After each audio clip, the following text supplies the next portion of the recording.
다 함께 사도신경 하심으로 우리의 신앙을 고백하겠습니다. 나는 전능하신 아버지 하나님 천지의 창조주를 믿습니다. 나는 그의 유일하신 아들 우리 주 예수 그리스도를 믿습니다. 그는 성령으로 잉태되어 동정녀 마리아에게서 나시고 본디오 빌라도에게 고난을 받아 십자가에 못 박혀 죽으시고 장사된 지 사흘 만에 죽은 자 가운데서 다시 살아나셨으며 하늘에 오르시어 전능하신 아버지 하나님 우편에 앉아 계시다가 거기로부터 살아있는 자와 죽은 자를 심판하러 오십니다. 나는 성령을 믿으며 거룩한 공교회와 성도의 교제와 죄를 용서받는 것과 몸의 부활과 영생을 믿습니다. 아멘. 찬송가 263장 찬송하시겠습니다.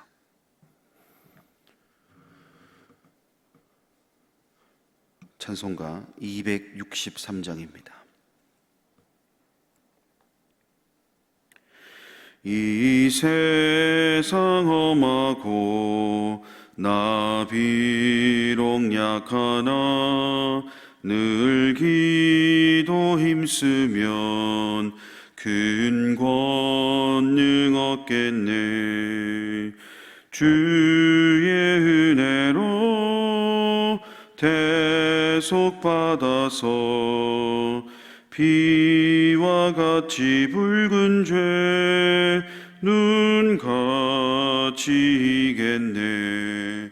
주님의 권능은 한없이 크오니 돌 같은 내 마음 곧 녹여주소서.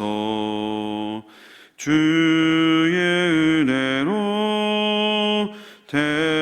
대속받아서 피와 같이 붉은 죄 눈같이 이겠네.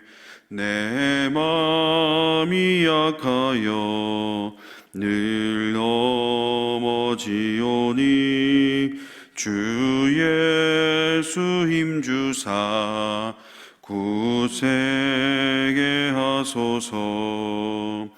주의 은혜로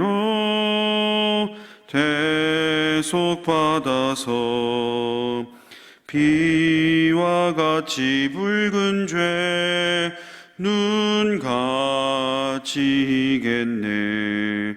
죄사함 받은 후 새 사람 되어서 주 앞에 서는 날 늘 찬송하겠네. 주의 은혜로 대속받아서 피와 같이 붉은 죄 눈같이 이겠네. 아멘. 이 시간 우리 두 가지 기도 제목을 놓고 우리 함께 기도하겠습니다. 첫 번째로는 코로나19의 조속한 해결을 위해서 기도하도록 하겠습니다. 수도권을 중심으로 다시 확산되고 있는 코로나19로부터 우리 가자 공동체와 이 나라 이민족을 주님 지켜달라고, 또 이 사태가 대유행으로 전환되지 않고 다시금 확산되는 것이 잠잠해져서 다시금 예전의 모습으로 회복될 수 있도록 인도해달라고 기도해 주시길 바랍니다. 두 번째로 우리 가자 공동체의 모든 공예배 회복을 위해서 기도하겠습니다. 이 사태로 인해 예배들이 영상으로 전환이 되었지만 이번 사태로 인해 우리 공동체가 무너지는 일이 없도록 주님 마음을 붙잡아 달라고, 또 바랄 수 없는 이 상황들, 희망을 바랄 수 없는 이 상황들 속에서 아브라함처럼 믿음으로 하나님을 찬양하며 또 하나님께 아뢰일 수 있는 우리 가자 공동체, 아브라함 같은 믿음으로 이 난관을 극복하는 우리 가자 공동체 될 수 있도록 인도해 달라고 이 시간 두 가지 기도 제목을 놓고 함께 기도하도록 하겠습니다. 자비로우신 아버지 하나님, 은혜와 사랑을 감사드립니다. 오늘도 이 새벽을 깨우며 모든 문제의 해결이 주님께만 있음을 고백하며 기도합니다. 원치 않는 질병으로 인해 많이 어려운 현실을 살아가고 있습니다. 잠잠해진 줄 알았는데 수도권을 중심으로 다시 확산되고 있는 코로나19로 인해 하루하루가 불안하고 어렵고 힘든 것이 사실입니다.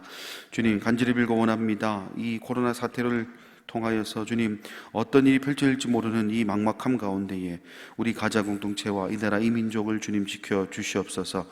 코로나19로 인해서 우리 삶이 너무나 위축되어 있고 너무나 어려운 것이 사실입니다. 주님, 이 모든 문제에서 해결할 수 있는 분은 오로지 주님밖에 없는 줄 믿사오니 주님, 조속한 해결을 통하여 우리의 어려움과 우리의 아픔 속에서 우리를 건져 주시옵소서.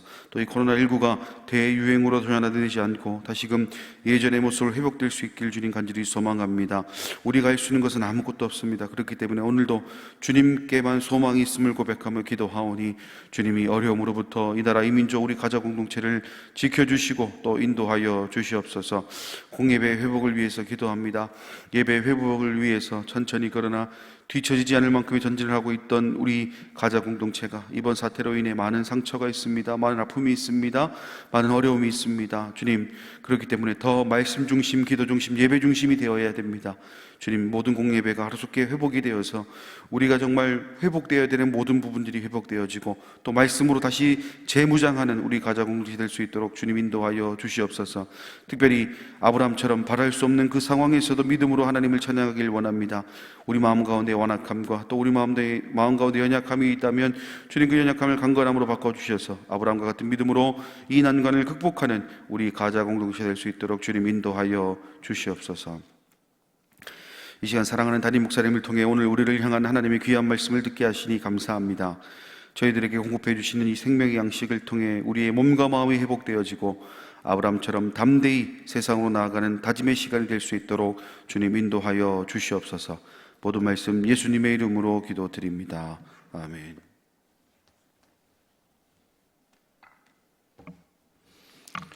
오늘 우리에게 주시는 하나님의 말씀은 디모데전서 5장 23절에서 25절까지입니다. 디모데전서 5장 23절에서 25절까지 우리 23절부터 같이 읽겠습니다. 23절부터 25절까지 합독할까요? 이제부터는 물만 마시지 말고 내 위장과 자주 나는 병을 위하여는 포도주를 조금씩 쓰라.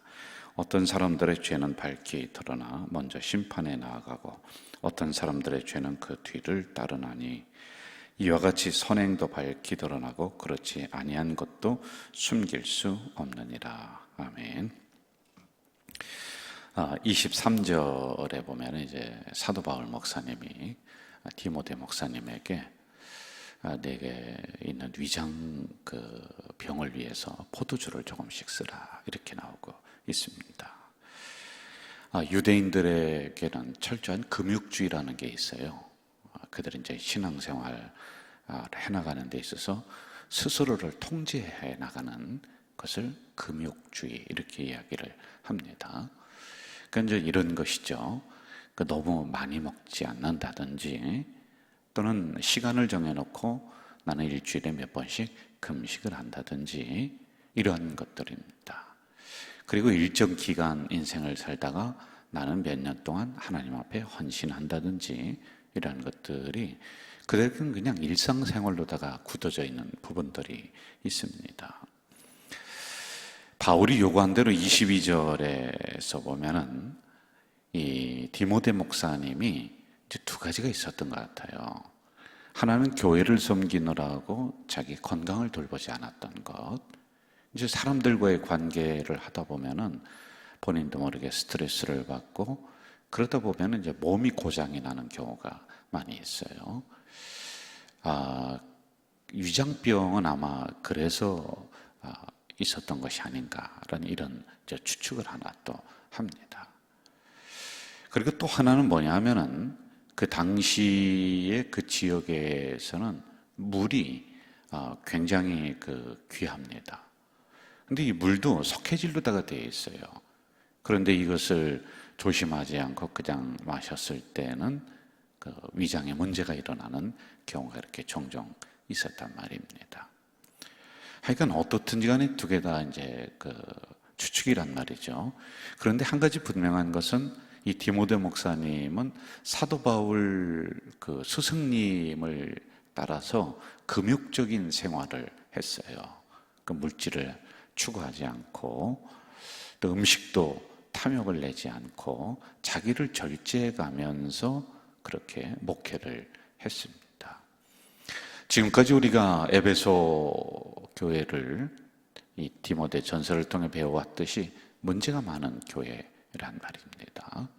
근데 하여간 여러 가지가 겹쳐서 지금 병이 나는 이런 상황들이란 말입니다. 자, 우리가 여기서 받아야 될 교훈들이 좀 한 가지가 있습니다. 우리는 과거 구약에 있는 율법주의처럼 자기를 너무 금욕주의에다가 탁 매어놓을 필요는 없습니다.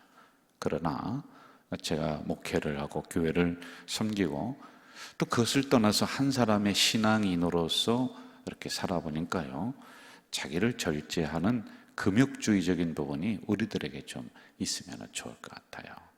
너무 그냥 세상적으로 즐기면서 가는 것이 아니라 우리를 조금씩 통제해가는 것들이 있으면 참 좋은 것 같아요.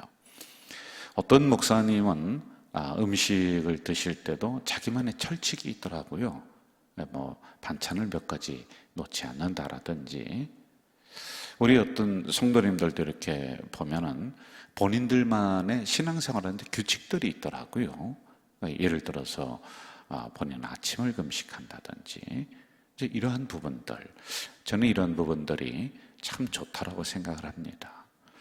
이런 것이 너무 지나쳐서 건강에 해를 끼치면은 그것은 좀 문제가 있지만은 신앙생활의 거룩을 추구하는 데 있어서 이러한 육체적인 부분을 통제해가는 것들은 굉장히 좋은 것들이다라고 하는 이런 생각이 듭니다. 자, 그런데 이러한 우리가 교훈을 하나 또 받으면서 여기서 이제 사도 바울 목사님이 디모데 목사님에게 포도주를 조금씩 쓰라라고 했던 이제 이 부분을 우리가 좀 집중해서 보면서 나아가려고 합니다. 그 근동 지역은 물 대신 이제 포도주를 음료로다가 이렇게 사용하는 경우가 있었습니다. 이렇게 보편적으로 이렇게 했었어요. 자, 그런데 이제 이게 왜 문제가 되느냐 하면은 이 포도주라는 게 발효된 그 음료란 말이에요. 이제 발효가 됐다는 것은 이 안에 알코올이 들어가 있다는 게, 알코올이 생성이 되는 거란 말입니다. 그런데 이게 조금씩 약으로다가 사용하면 좋은데 어떻게 그렇게 뭐 조금씩 할 수가 있겠습니까? 점점점 지나치다 보면은 이제 알코올이 몸에 쌓이고, 그러다 보면 또 다른 문제가 일어나요. 이게 중독이 일어나고 또 과하게 되고 또 사람들과의 관계에 또 문제가 일어나고, 자, 이러한 일들이 이 신약 성경 당시에는 꽤 있었습니다. 성찬식을 할 때도 발효된 포도주를 사용을 하거든요. 그런데 이 애찬식, 성찬식을 할 때 너무 과하게 먹는 거예요. 이 음료를, 이 포도주를. 그러다 보니까 좋은 자리에 모였었는데 결국에는 서로 분쟁을 하고 다투고 또 싸우고 그렇게 이제 흩어진단 말입니다. 그래서 사도 바울 목사님은 이 부분에 대한 문제를 알고서 야, 이게 안 되겠다. 그래서 절제를 시켜나가는 그런 장면들이 간혹 가다가 나오고 있습니다. 자, 이렇게 너무 지나치면은 이게 문제가 될 수가 있다라고 하는 겁니다. 자, 그러다 보면은 어디에 문제가 오느냐면은 디모데 목사님에게 건강을 위해서 포도주를 조금씩 쓰라 그렇게 했는데, 이걸 절제하지 않고 그냥 가면은, 조금씩이라고 하는 단어예요. 그냥 두면은 오히려 건강을 해칠 수가 있다라고 하는 그런 부분들이란 말이지요. 그러면서 건강의 문제로다가 우리가 또 집중해서 넘어가서 봐야 되는데, 자, 여러분, 교회를 섬기면서 디모데 목사님이 만약에 건강을 지금보다 더 악화시켜 나간다, 이제 사도 바울 목사님은 이걸 본 거죠. 그러면은 디모데 목사님에게 문제가 발생을 할 수 있지만은 더 나아가서는 공동체가 흔들린다는 거예요. 교회가 흔들린다라고 하는 부분들입니다. 이런 이야기가 있어요. 목회자가 교회에 줄 수 있는 가장 큰 선물은 건강이다라고 하는 이야기입니다. 저도 목회 초년 시절에 우리 교회 와서 일을 하면서 어떤 생각이 있었느냐면은, 야, 내가 하나님 일하다가 쓰러져 봤으면 좋겠다. 그 정도로 한번 열심히 해봤으면 좋겠다. 이런 그 생각도 굉장히 어리석은 생각이었죠. 그냥 열정만 앞서고 막 그랬던 때가 있었습니다. 그런데 저는 그 감사한 부분이 타고난 건강 체질인지 뭔지는 몰라도 아프긴 아파요. 근데 조금만 있으면 또 금방 괜찮아지고 또 이렇게 돼요. 그런데 목회자가 한 번 아플 때, 두 번 아플 때는 성도들이 관심을 갖고 기도해 줍니다. 그런데 이게 지속되고 오래된다 그러면은 교회 자체가 흔들릴 수가 있는 거란 말이에요. 그래서 어떤 목사님은 이런 이야기예요. 목사는 감기도 걸리지 말아야 되고 아프지도 말아야 되고 뭐 이런 그 이야기를 하는 근저에는 바로 성도들이 불안해하고 공동체의 문제가 일어날 수 있다라는 겁니다. 맞는 것 같아요. 항상 목회자에게는 교회라고 하는 게, 공동체라고 하는 게 그 중심에 있어야 되거든요. 그러면 이 교회와 공동체를 영적으로 보호하려면은 영성도 깊어야 되지만은 육체적인 부분도 본인이 잘 관리를 해야지만이 되겠다라고 하는 겁니다. 디모데 목사님은 이처럼 교회를 위해서 일하다가 몸이 상해버리는 이러한 상황들, 이런 상황에서 사도 바울 목사님은 건강을 조심해라. 교회를 생각해야 된다. 너 자신도 생각해서 건강 조심해야 되겠지만은 교회를 생각해라. 그러므로 포도주를 과하게 쓰지 말고 조금씩 써라. 왜? 여기에는 또 다른 문제가 일어나기 때문에 약으로 사용을 해라 라고 하는 이런 말씀이란 말입니다. 저는 이번 기회를 통해서 우리 성도님들에게 건강에 대한 부분들 참 조심해야 될 상황이다. 이걸 다시 한번 공동체를 담당하는 목사로서 말씀드리고 싶어요. 이제 코로나라고 하는 이런 부분들이 만연해 있습니다. 어디든지 걸릴 수 있는 상황들이에요. 이걸 개연성이라고 하거든요. 그러니까 내가 조심을 했어요. 열심히 방역을 했습니다. 그런데도 어디든지 가서 걸릴 수 있는 상황, 조심했는데도 이게 눈에 안 보이니까 내가 코로나의 그 병에 걸릴 수 있는 상황들이 오늘입니다. 이 시대를 우리가 살아가고 있어요. 특히 이번 기회가 굉장히 위험한 상황들이란 말이에요. 자, 여러분, 건강을 위해서 조심했습니다. 최선을 다하고 방역을 했습니다. 그런데도 우리가 병에 걸렸다. 그거는 우리 성도님 책임이 아니에요. 그거 가지고 너무 죄송스러워할 필요 없습니다.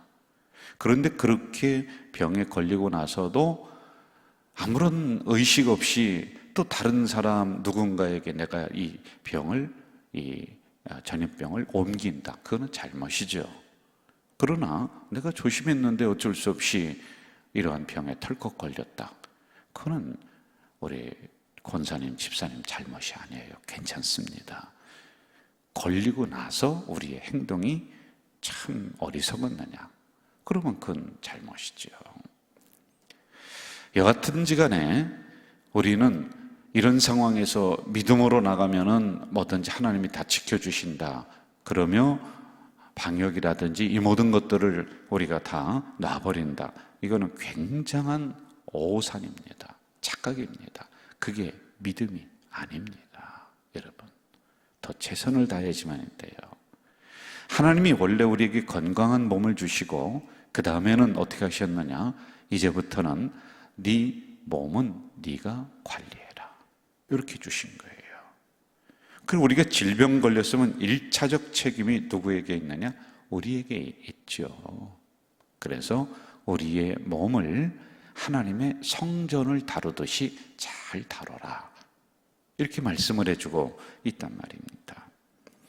우리 성도님들은 건강을 위해서 포도주를 조금씩 쓰라라고 했던 이런 의미처럼 조심해서 음식을 드셔야 되고, 또 과하지 않게 드셔야 되고, 또 좋은 것만 내가 골라서 먹는 것이 아니라 골고루 드셔야 되고, 또 알맞게 운동을 하셔야 돼요. 이것은 하나님이 대신해 주는 게 아니에요. 여러분이 하셔야 돼요. 이걸 안 하면서 무조건 기도만 한다고 건강이 유지가 되는 게 아니에요. 이거는 우리 성도님들이 하셔야 돼요. 병에 걸렸으면은 더 악화시키는 경우가 종종 있어요. 뭐냐면 빨리 병의 진단을 하고 치료를 해야 돼요. 그런데 스스로 그걸 하려고 그래요. 옆에 있는 사람에게 그걸 들으면서 하려고 하니까 10명이면 10명 다 다른 진단을 내놓고 다른 약을 처방합니다. 이게 이제 전문가가 아닌 그냥 친구들에게 얘기하면은 그렇게 다 됩니다. 그럼 이제 거기 따라가다 보면 몸이 점점점 망가져요. 의술도 하나님이 내신 거예요. 그랬을 때는 빨리 전문가에게 가서 상담하고 치료를 받아야 돼요. 그걸 하나님이 안 해줘요. 그걸 안 하면서 무조건 기도하며 주여 고쳐주시옵소서. 그러다가 제가 죽는 사람 몇 명 봤어요. 그렇게 하면은 안 돼요. 그래서 건강은 내가 책임지고 내가 잘 지킨다.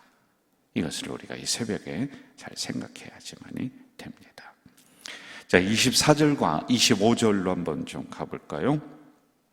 24절, 25절 같이 읽읍시다. 시작. 어떤 사람들의 죄는 밝히 드러나 먼저 심판에 나아가고 어떤 사람들의 죄는 그 뒤를 따르나니 이와 같이 선행도 밝히 드러나고 그렇지 아니한 것도 숨길 수 없느니라. 들어볼까요? 여러분, 이 말씀은 진실은 무엇이든지 진실은 언젠가는 드러난다는 거예요. 자, 반대로 어떠한 죄든지 숨길 수가 없다는 거예요. 언제든지 드러나게 되어 있다. 물론 무덤까지 가져가는 그런 부분들도 있을 수 있겠죠. 그러나 하나님 앞에서는 드러나는 거예요. 내가 감춘다고 해서 되는 문제가 아니다라고 하는 겁니다. 여기서 우리의 본질을 알아야 돼요. 우리는 죄를 안 짓는 존재가 아니라 죄를 짓는 존재입니다. 우리는 올바로 걸어가는 존재가 아니라 좌로나 우로나 치우치는 존재가 바로 여러분이에요. 바로 저란 말입니다. 그런데 이러한 부분들을 우리는 작은 손바닥으로 가리려고 합니다. 변명합니다. 이제 그러지 말라는 것이에요. 아니, 여러분, 세상에 실수 안 하는 사람이 어디 있고 세상에 넘어지지 않는 사람이 어디 있어요? 죄를 안 짓는 인간이 어디 있습니까? 다 죄를 짓습니다. 그랬을 때 사람 앞에 가서 고백하라는 것이 아니라 그건 힘들 수 있지요. 그러나 하나님 앞에서는 나의 연약한 부분을 다 드러내놓고 가리지 말라는 거예요. 하나님 앞에서도 변명하고 그럴 이유가 어디가 있어요? 자, 반대로 우리가 또 한번 선행이라든지 진리를 행하는 거 한번 생각해 봅시다. 우리는 착한 일을 하면서 주로 어떠한 그 생각이 우리에게 들어오느냐면은 누군가 봐줬으면 좋겠다. 누군가 알아줬으면 좋겠다. 이거는 뭐 저도 똑같더라고요. 인격이 어떻든지 간에 이게 우리들 안에 있는 본능 중에 하나. 누가 인정해주고 봐주고 알아주면은 나도 모르게 기분이 좋더라고요. 자, 그런데 이러한 부분들이 이제 성장한 어른이 되어서 신앙이 깊은 사람이 되어서도 이게 내가 선행을 하는 중요한 중심의 요소로 차지하고 있으면 안 된다는 거예요. 어릴 때는 사람들의 칭찬받는 게 좋아서 그 일을 했습니다. 그런데 이제 성장을 하면서는 누가 보든지 보지 않든지 이게 나의 삶의 한 부분으로 차지하게 됩니다. 이렇게 발전해 가는 거 아니겠어요? 여러분, 무엇이든지 꾸준히 하다 보면은 알아줄 때가 있는 겁니다. 교회도 꾸준히 내가 섬기다 보면은, 저도 우리 교회 와서 꾸준히 이렇게 달려오다 보니까 성도들이 우리 목사님 이렇게 하는 그 때가 있는 거예요. 뭐 와서 금방 그게 되겠습니까? 목사님의 모습이 꾸준하시구나, 저 성도의 모습이 꾸준하구나, 저분의 인격이 꾸준하구나. 그러면 언젠가는 사람들이 인정해주고 알아주고 드러날 때가 있는 거예요. 일부러 드러나게 행동하지 마라. 그러지 않아도 빛은 감출 수가 없다라고 하는 이런 부분들이란 말입니다. 이제 5장의 결론을 맺으려고 합니다. 교회는 항상 편안해야 됩니다. 공동체는 항상 안정감을 가져야지만이 됩니다. 그 소리에 교회를 섬기고 있는 주의 종, 지도자들이 잘해야 돼요. 우리 성도를 잘 섬기고 문제를 해결하고 그러면서 공동체를 안정시켜 나가야지 그 안에 있는 성도들이 삶의 현장에 가서 당당하게 싸워나갈 수가 있다라고 하는 겁니다. 우리 모두는 하나님 교회의 일꾼으로 부름을 받았다라고 하는 게 또 5장에서 말씀해주고 있는 겁니다. 우리 성도님들은 삶의 현장에 선한 일꾼이십니다. 그 삶의 자리에서 그 일에 최선을 다할 때 가장 아름다운 것이지요. 그러면 하나님은 그 일을 통해서 삭슬 쳐주십니다. 결국 이러한 문제들이 안정이 되고 해결이 되면서 그 지역에 중심된 교회로 에베소 교회가 다시 일어났듯이 우리 가자 제일 공동체가 이러한 공동체 되기를 바라고 이러한 성도들이 되기를 바랍니다. 오늘도 여러분, 이 코로나라고 하는 심각한 상황 속에서 조심하면서 승리해 나가십시오. 그래서 있는 그 자리에서 하나님의 영광이 여러분을 통해서 조금씩 드러나는 오늘 하루가 되시기를 주 이름으로 부탁드립니다. 전능하신 아버지 하나님, 이 새벽에 연약한 저희들을 깨워주시고 말씀을 주시니 감사합니다. 주신 말씀을 가지고 오늘 하루 승리할 수 있도록 인도해 주시옵소서. 이제 건강을 책임지고 건강을 다스리고 하는 것은 우리들의 문제입니다. 이러한 어려운 전염병 상황 속에서 최선을 다해 조심조심할 수 있도록 인도해 주시옵소서. 그렇게 조심했는데도 우리는 어디서든지 언제든지 이 전염병에 걸릴 수 있는 개연성이 있습니다. 그리 되었걸랑 서로 원망하지 말고 스스로를 자책하지 말고, 그것은 우리 성도님들 책임이 아니기 때문에 그리 되면은 이것은 어쩔 수 없는 상황이다 받아들이며 서로 기도해 주는 우리 공동체 되도록 도와주시옵소서. 그러나 이런 상황 속에서 나는 믿음의 사람이기 때문에 방역을 하지 않아도 된다, 그리하는 것은 어리석은 행동인 줄 아오니 더 조심하며 나가는 우리 성도들 되도록 도와주시옵소서. 오늘도 하나님의 일꾼으로서 있는 그 자리에서 최선을 다할 때 그것이 바로 가장 아름다운 성도의 모습인 줄 믿사오니 이 하루도 그리 살아가며 하나님 앞에 사람 앞에 영광 돌리고 인정받는 귀한 하루 되도록 도와주시옵소서. 예수님의 이름으로 기도하옵나이다. 아멘. 하늘에 계신 우리 아버지, 아버지의 이름을 거룩하게 하시며 아버지의 나라가 오게 하시며 아버지의 뜻이 하늘에서와 같이 땅에서도 이루어지게 하소서. 오늘 우리에게 일용할 양식을 주시고 우리가 우리에게 잘못한 사람을 용서하여 준 것 같이 우리 죄를 용서하여 주시고 우리를 시험에 빠지지 않게 하시고 악에서 구하소서. 나라와 권능과 영광이 영원히 아버지의 것입니다. 아멘.